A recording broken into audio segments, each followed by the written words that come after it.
الحمد لله رب العالمين نحمده ونستعينه ونستغفره ونعوذ بالله من شرور أنفسنا ومن سيئات أعمالنا من يهد الله فلا مضل له ومن يضلل فلا هادي له أشهد أن لا إله إلا الله وحده لا شريك له وأشهد أن سيدنا محمدا عبده ورسوله اللهم صل وسلم وبارك على سيدنا محمد وعلى آله وأصحابه وأزواجه وذرياته أجمعين أما بعد فيا عباد الله أوصي نفسي وإياكم بتقوى الله فقد فاز المتقون ولا تموتن إلا وأنتم مسلمون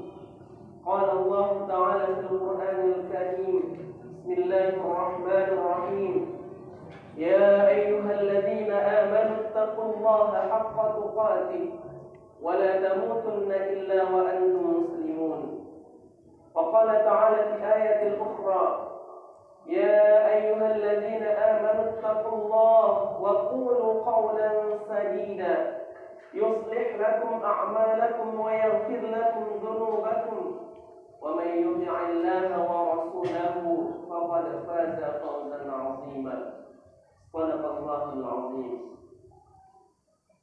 Alhamdulillah, bersyukur kita kepada Allah Subhanahu wa Ta'ala atas segala nikmat yang telah Dia berikan kepada kita hingga detik ini, terutama nikmat iman, nikmat Islam, kelembutan hati, serta kesehatan yang mana meringankan langkah kita untuk hadir di masjid yang mulia ini. Selawat dan salam marilah senantiasa membasahi bibir kita untuk baginda Rasulullah Muhammad sallallahu alaihi wasallam. Semoga dengan banyak berselawat kepada beliau di yaumil akhir kelak beliau mengenal kita dan memberikan syafaatnya kepada kita. Amin amin ya rabbal alamin. Dalam sebuah riwayat dikatakan, barang siapa yang berselawat kepadaku, kata Rasulullah, pada hari Jumat, maka Allah akan berselawat kepadanya 10 kali. Hadis riwayat Muslim. Dalam riwayat yang lain dikatakan, barang siapa yang berselawat kepadaku pada hari Jumat, maka Allah akan berselawat kepadanya 10 kali dan Allah akan mengampunkan 10 dosa-dosanya. Bahkan dalam riwayat yang lain yang diriwayatkan oleh Imam An-Nasai, barang siapa, kata Rasulullah, yang berselawat kepadaku pada hari Jumat, maka Allah akan berselawat kepadanya 10 kali. Allah akan ampunkan 10 dosa-dosanya dan Allah akan tingkatkan derajatnya 10 tingkatan. Untuk itu hadirin, marilah perbanyak selawat kepada Rasulullah sallallahu alaihi wasallam, terutama pada hari Jumat yang mulia ini.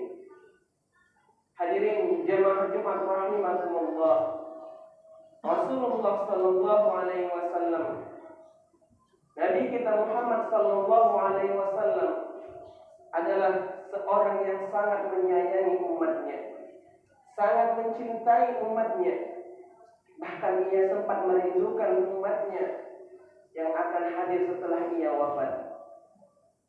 Dalam sebuah riwayat dijelaskan, suatu hari ketika Rasulullah sallallahu alaihi wasallam sedang duduk dengan para sahabatnya, dan di antara sahabat itu adalah Abu Bakar As-Siddiq. Kemudian Rasulullah berkata, "Ana ashtaqu bi ikhwani." Aku sangat rindu kepada saudara-saudara, kata Rasulullah sallallahu alaihi wasallam. Mendengar itu, para sahabat terheran-heran dan bertanya-tanya. Lantas Abu Bakar berani mempertanyakan kepada Rasulullah, "Alasna ikhwanik ya Rasulullah? Bukankah kami ini saudara-saudaramu ya Rasulullah?" Rasulullah menjawab, "La, bal antum ashabi. Tidak, kalian adalah sahabat-sahabatku, kata Rasulullah sallallahu alaihi wasallam.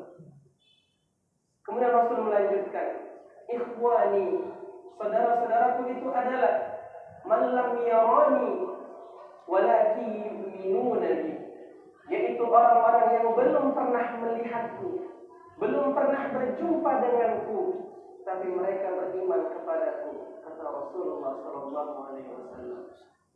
Semoga kita yang hadir di masjid yang mulia ini termasuk saudara-saudara yang dirindukan oleh Rasulullah sallallahu alaihi wasallam. Amin ya rabbal alamin. Hadirin jamaah Jumat rahimakumullah. Begitu besar cintanya, sayangnya Rasulullah sallallahu alaihi wasallam kepada kita umatnya.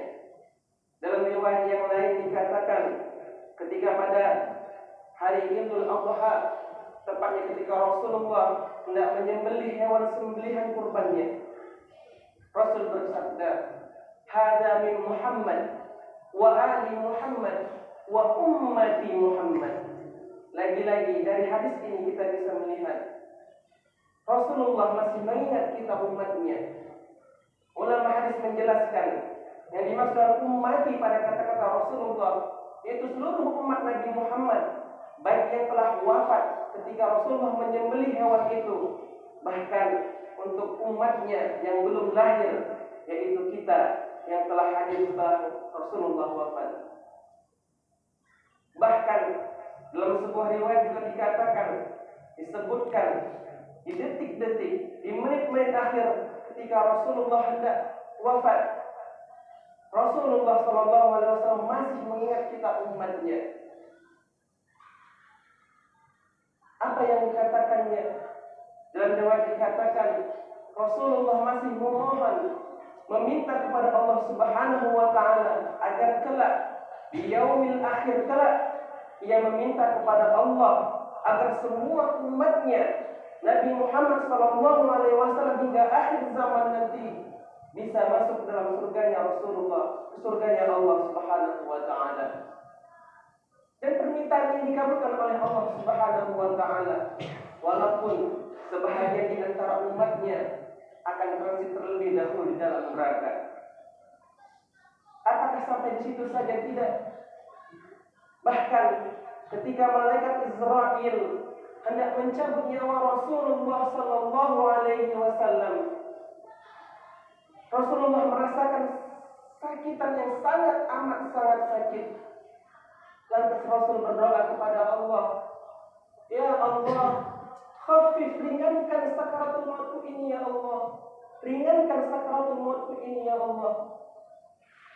Mendengar hal itu, malaikat Israel berkata, "Ya Rasulullah, sesungguhnya aku tidak pernah mencabut nyawa seseorang yang lebih halus, yang lebih lembut daripada ini."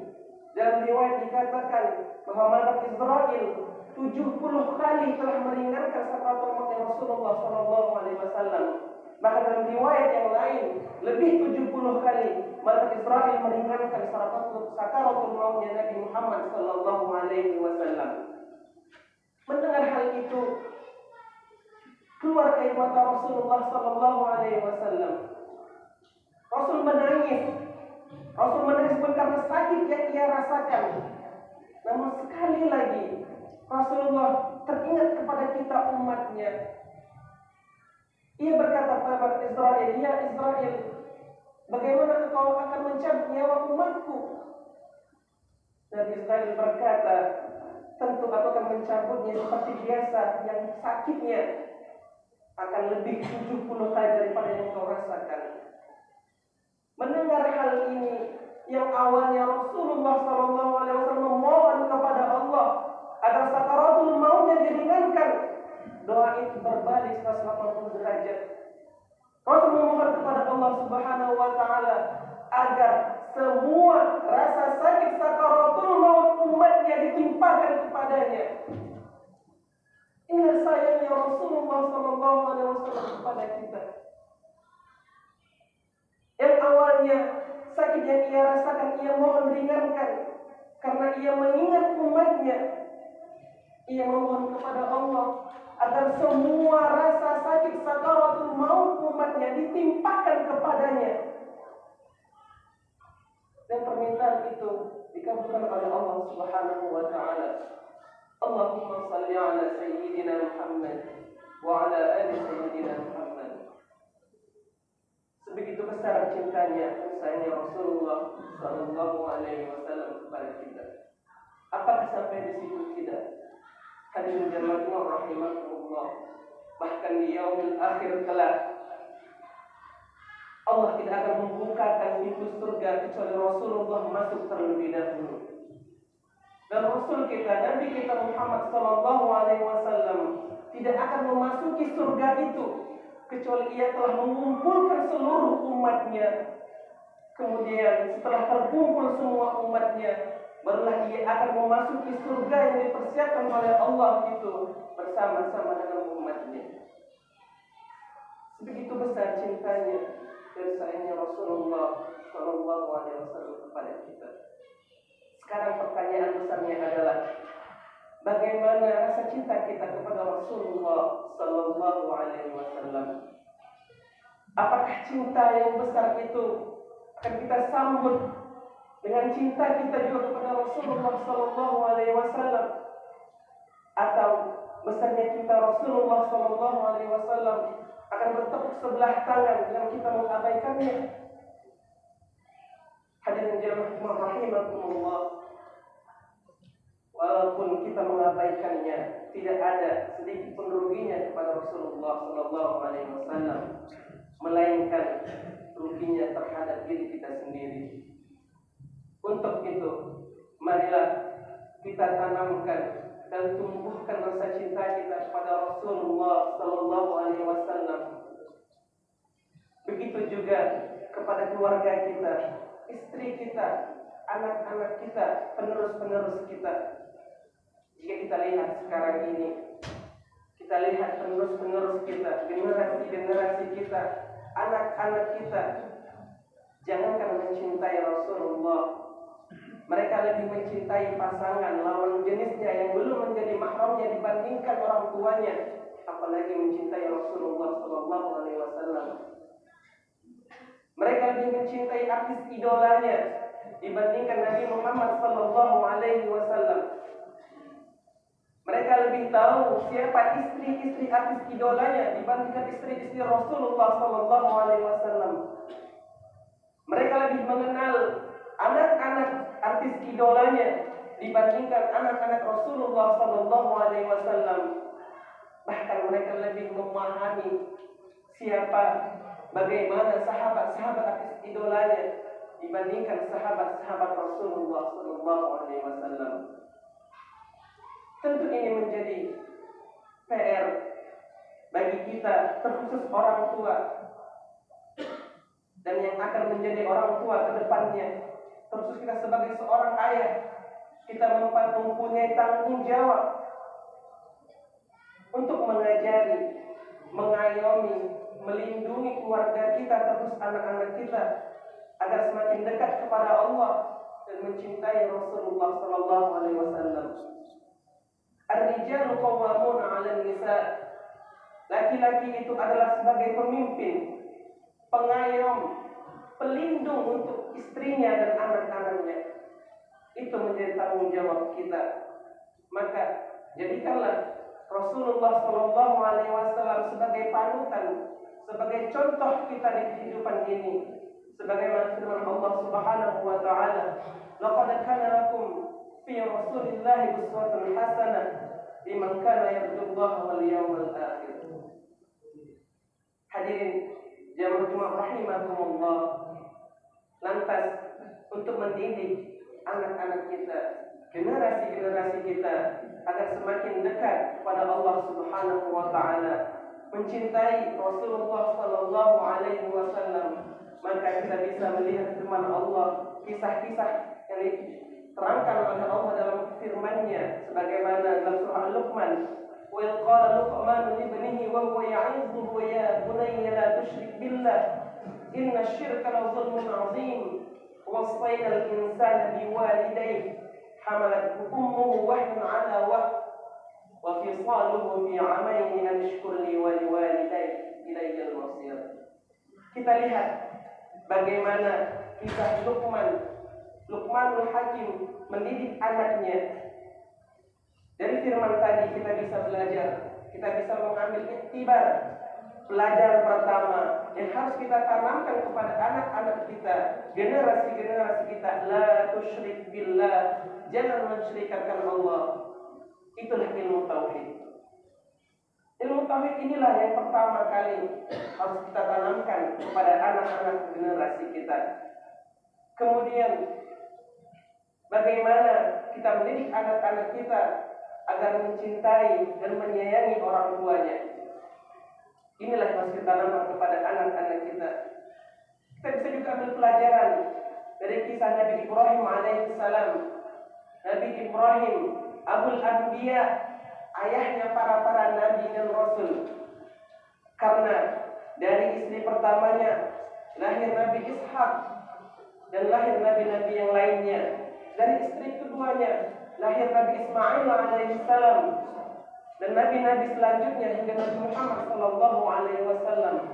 Kita bisa ambil contoh bagaimana Nabi Ibrahim alaihissalam mendidik keluarganya sehingga semua sukses, bahkan banyak menjadi nabi dan rasul. Nabi Ibrahim alaihissalam ketika ia baru mendapatkan anaknya Nabi Ismail alaihissalam, yang mana telah dia tunggu-tunggu segitu lamanya. Begitu anaknya lahir, tak lama kemudian datang perintah Allah untuk menyuruh anaknya dan istrinya meninggalkan istrinya dan anaknya Nabi Ismail di kota Mekah Al-Mukarramah. Nabi Ibrahim tinggal di Palestina, namun dia dapat perintah dari Allah untuk menempatkan anak istrinya yang masih bayi ke sebuah kota yang gersang, yang tumbuhan tak tanam di dalamnya, yaitu kota Mekah Al-Mukarramah.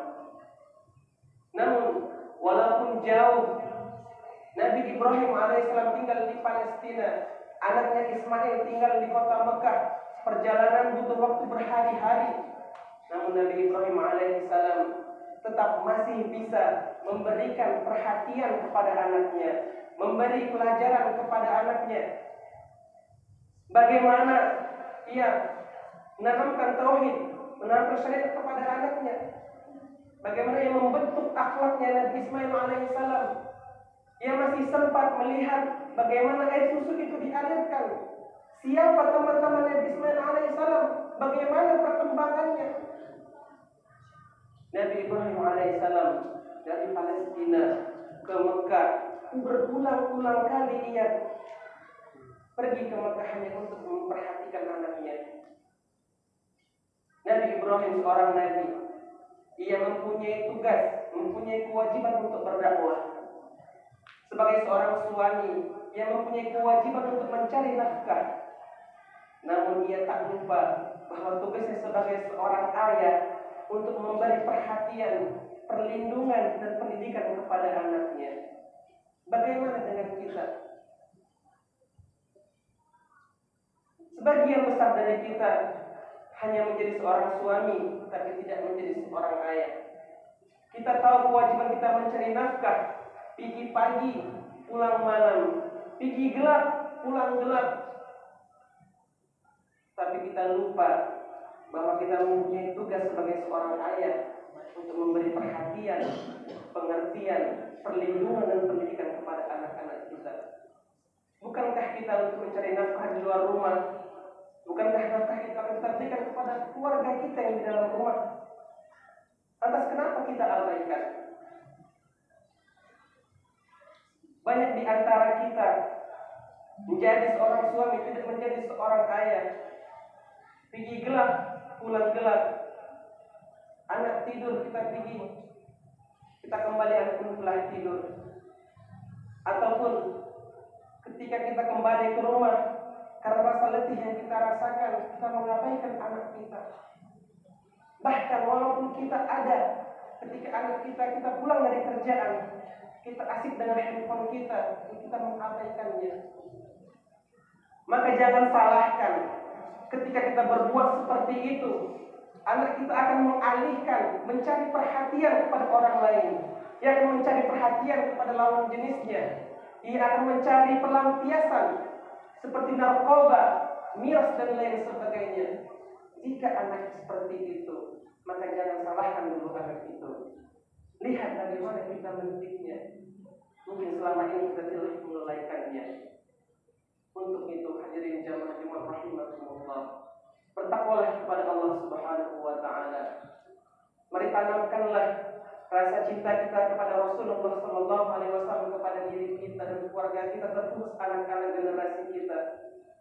Hanya dengan menanamkan rasa cinta itu kepada Rasulullah sallallahu alaihi wasallam, kita akan menjalankan sunnah-sunnah Rasulullah sallallahu alaihi wasallam, dan kita akan mendapatkan cinta dan ridhonya Allah Subhanahu wa taala. Semoga khutbah yang singkat ini memberi pelajaran bagi kita, memberi iktibar bagi kita, dan dengan khutbah yang singkat ini kita bisa semakin menumbuhkan kecintaan kita kepada Rasulullah sallallahu alaihi wasallam, dan semoga di yaumil akhir kelak kita bisa mendapatkan syafaatnya Rasulullah sallallahu alaihi wasallam.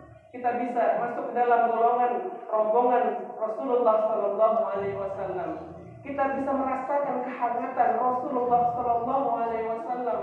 Kita bisa merasakan keindahan senyumnya Rasulullah sallallahu alaihi wasallam, dan kita bisa masuk ke dalam surganya Allah bersama Rasulullah sallallahu alaihi wasallam. Amin. Amin ya rabbal alamin. Barakallahu li wa lakum fil Qur'anil Karim. ونفعني وإياكم بما فيه من الآيات والذكر الحكيم وتقبل مني ومنكم تلاوته إنه هو السميع العليم.